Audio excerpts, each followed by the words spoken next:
তেলে দিয়ে দিলাম পেঁয়াজ, দিয়ে দিলাম রসুন,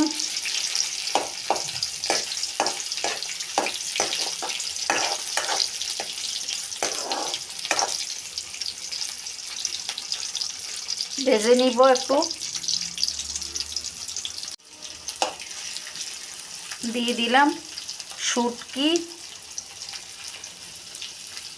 লোটটা শুটকি ভালো মতো ধুয়ে কেটে নিলাম, দিয়ে দিলাম শুটকি। এবার আরও কতক্ষণ নেড়ে ছেড়ে কষিয়ে নিব।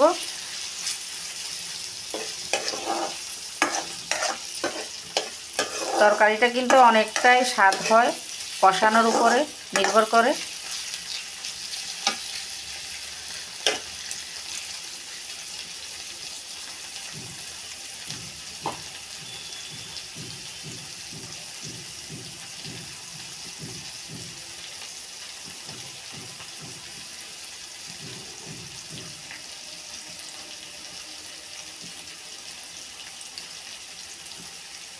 কষানি মোটামুটি হয়ে গেছে। দিয়ে দিচ্ছি আগে থেকে কেটে ধুয়ে রাখা বেগুন,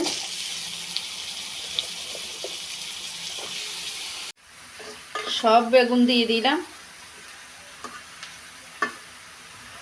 নেড়ে আগে একটু কমিয়ে নিব।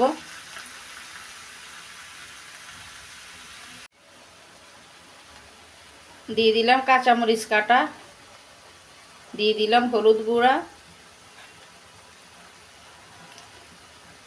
এই তরকারিটাতে লাল মরিচের গুঁড়া দিব না, কাঁচামরিচের উপরে রান্না করব এই তরকারিটা। দিয়ে দিলাম লবণ। তো এবার বলি আপনাদেরকে, আজকে কোনো রকম বাটা ঝামেলা ছাড়াই লোটটা শুটকি দিয়ে বেগুন ভর্তা করব। এমনভাবে রান্না করব নেড়ে চেড়ে শেষ পর্যন্ত ভর্তার মতো হয়ে যাবে।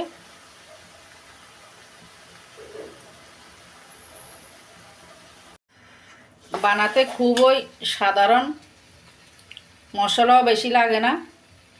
পেঁয়াজ, রসুন, কাঁচামরিচ, হলুদ, লবণ তেমন কিছুই লাগে নাই। সাধারণের মধ্যে শুটকি দিয়ে বেগুনের এই ভর্তাটা অতুলনীয় হয়, অনেক মজার এই ভর্তা। তো মোটামুটি হয়ে আসছে আমার শুটকি দিয়ে, লইট্টা শুটকি দিয়ে বেগুন ভর্তা।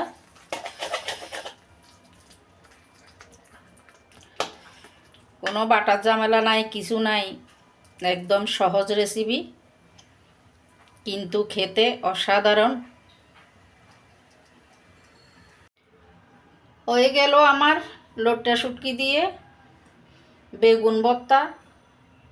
নিজে রান্না করে নিজে বলতেছি না, এই রান্নাটা একবার করে খেলেই বুঝবেন কত স্বাদ, কত মজার। যেদিনই রান্না করছি অনেক স্বাদ, অনেক মজা হয়।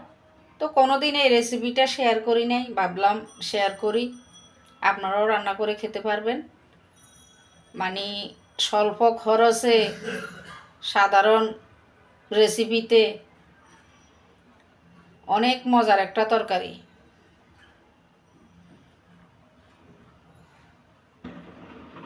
তা আজকে পর্যন্তই। সবাই ভালো থাকুন, সুস্থ থাকুন, নিরাপদে থাকুন। এবার খাওয়ার পালা, ভর্তা দিয়ে মজা করে ভাত খাবো।